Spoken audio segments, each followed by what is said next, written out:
Bonjour à tous, c'est Jiayu. J'espère que vous allez bien. L'hiver est arrivé. Chaque année, à ce moment, j'écoute souvent une chanson qui interprète ma pensée d'hiver. Est-ce que vous pouvez deviner ce que c'est? Oui, bien sûr, il s'agit de la chanson de Serge Lama, Je suis malade, chantée également par Lara Fabian. J'aime bien cette chanson parce que la mélodie est super jolie et aussi les paroles. Dans cette nouvelle vidéo, nous allons apprendre à exprimer la santé. N'hésitez pas à vous abonner à ma chaîne YouTube Bamboo Chinois, à ma page Facebook si vous aimez le contenu de mes vidéos. Vous pouvez également me contacter directement via l'adresse ci-dessous pour des cours particuliers par exemple. Bref, je suppose que vous êtes prêts. C'est parti!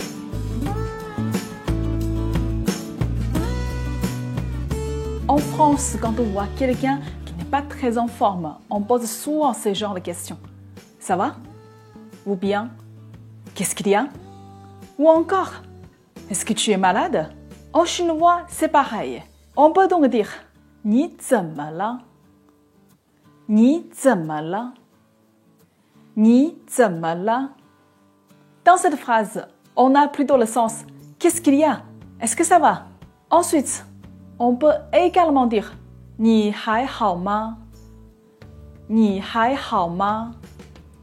你还好吗? Est-ce que tu vas bien? Ou encore 你生病了吗? 你生病了吗? 你生病了吗? Qui veut dire est-ce que tu es malade? Avec ces trois façons de questions, on peut déjà démarrer une conversation avec un chinois natif à propos de la santé.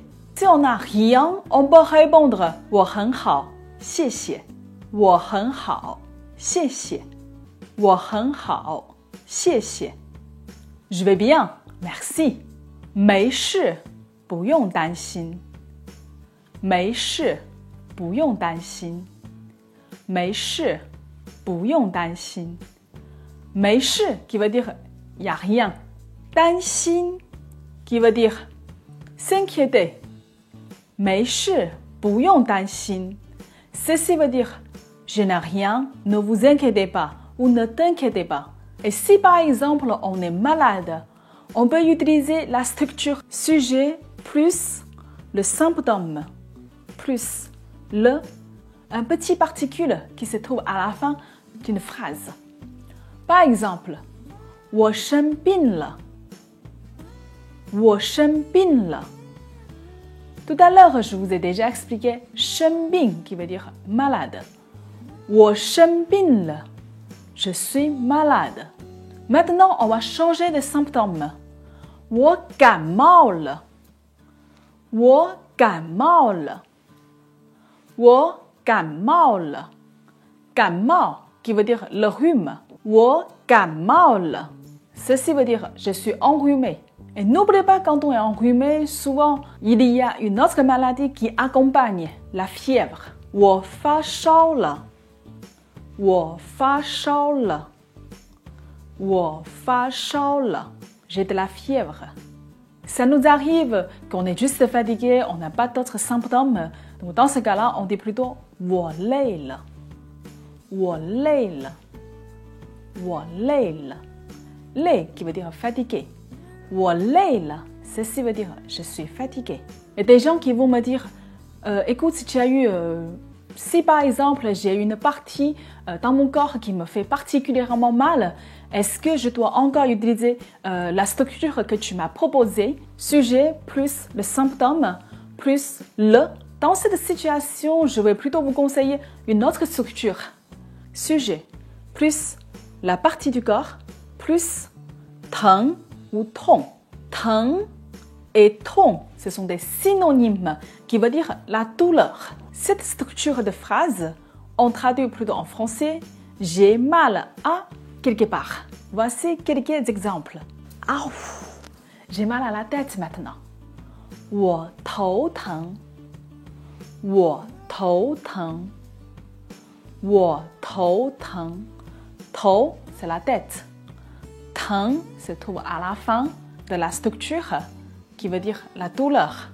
En gros, cette phrase, si on traduit mot à mot, c'est j'ai de la douleur à ma tête. Donc, j'ai mal à la tête. On peut également dire à cette phrase 我头痛。我头痛，我头痛. Les deux phrases sont identiques, qui veut dire la même chose. Vous allez encore me poser la question, quand est-ce que je dois utiliser 疼, quand est-ce que je dois utiliser 痛? Ici, c'est vraiment selon l'habitude des gens. Par exemple, je suis née dans le sud de la Chine.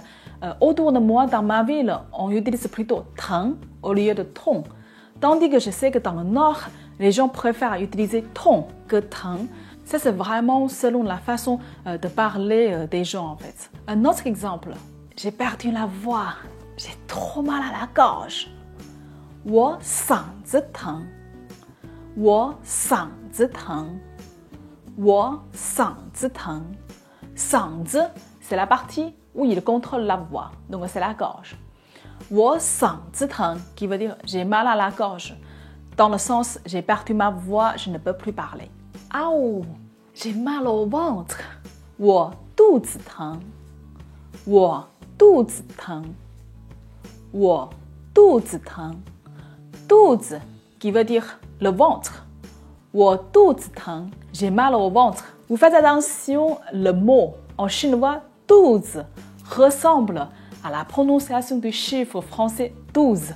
Mais ce n'est pas du tout la même chose. Attention, et souvent quand je dis cette phrase à mes apprenants français, il peut créer des malentendus genre comme j'ai douleur 12.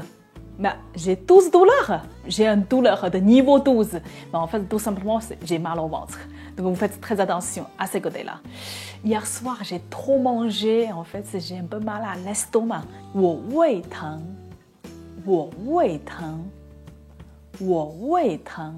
胃 qui veut dire l'estomac.